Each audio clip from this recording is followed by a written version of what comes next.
நம்ம வாழ்க்கையில சில முக்கியமான உறவுகள் இருக்கும். ரத்த உறவு இல்லாம இருந்தாலும் அது ரத்த உறவுக்கு மேலானதா இருக்கும். அந்த உறவுல ஒரு விசேஷம் இருக்கும்.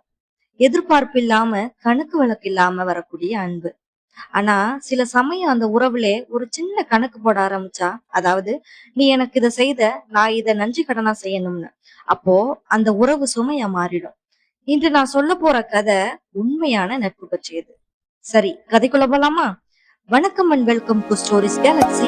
நான் உங்கள் நவி.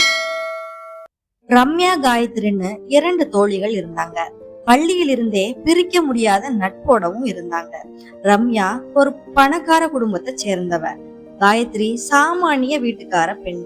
ஆனா அவங்களோட நட்புக்கு பேக்ரவுண்ட் பெருசா முக்கியம் இல்ல. பிரிக்க முடியாத நட்பால இருவரும் ஒன்னாவே பள்ளி பருவத்தை முடிச்சாங்க. பிறகு கல்லூரி முடிச்சதும் ரம்யா வேலைக்கு போனா. காயத்ரிக்கு திருமணம் ஆணுச்சு. அவங்களுக்கு ஒரு அழகான ஆண் குழந்தையும் வந்துச்சு. அவங்களோட வாழ்க்கை சாதாரணமா ஓடிக்கொண்டிருந்துச்சு. ஒரு நாள் காயத்ரியோட கணவருக்கு ஹார்ட் அட்டாக் வந்துச்சு.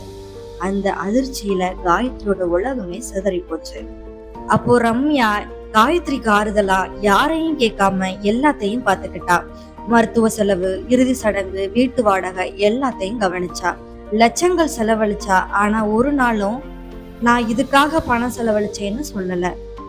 சில மாதங்களுக்கு அப்புறம் காயத்ரி தனக்கு தானே ஆறுதல் சொல்லி தன்னை மீட்டுக்கிட்டா. ஒரு சின்ன வேலைக்கும் சேர்ந்தா. அவளோட பையனை பள்ளிக்கு அனுப்பவும் ஆரம்பிச்சா.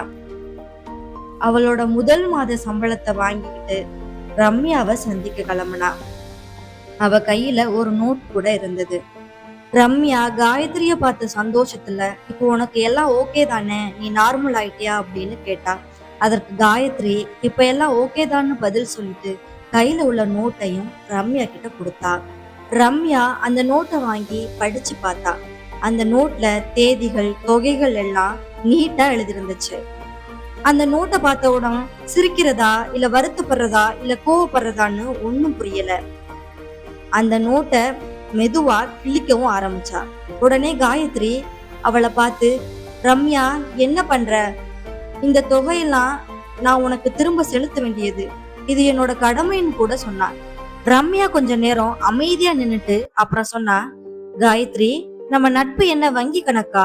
நான் உனக்கு லோன் தந்தேனா வட்டி இருக்க மாதிரி?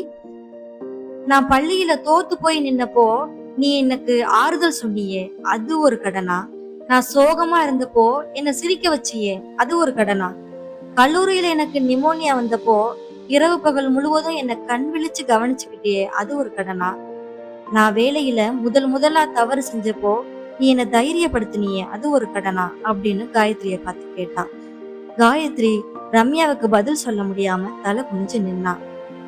நான் உனக்கு செஞ்சது நட்பு, நீ எனக்கு செஞ்சதும் நட்பு. இதுல யாரும் யாருக்கும் கடன்பட்டவர்கள் இன்னும் நீ என் தோழி, அது மட்டுமே முக்கியம்னு கண்ணீர் தழும்ப ரம்யா சொன்னா.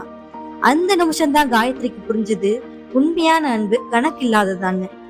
அந்த நாளில இருந்து அவங்களோட நட்பு இன்னும் வலுவாச்சு. இந்த கதை உங்களுக்கு பிடிச்சிருந்தா லைக் பண்ணுங்க, ஷேர் பண்ணுங்க, கமெண்ட் பண்ணுங்க. மற்றும் இது போன்ற அற்புதமான கதைகளை தொடர்ந்து கேட்க மறக்காம என்னோட சேனலை சப்ஸ்கிரைப் பண்ணி வச்சுக்கோங்க. மீண்டும் இன்னொரு கதையோட நான் உங்களை வந்து சந்திக்கிறேன். And still bye from Navi.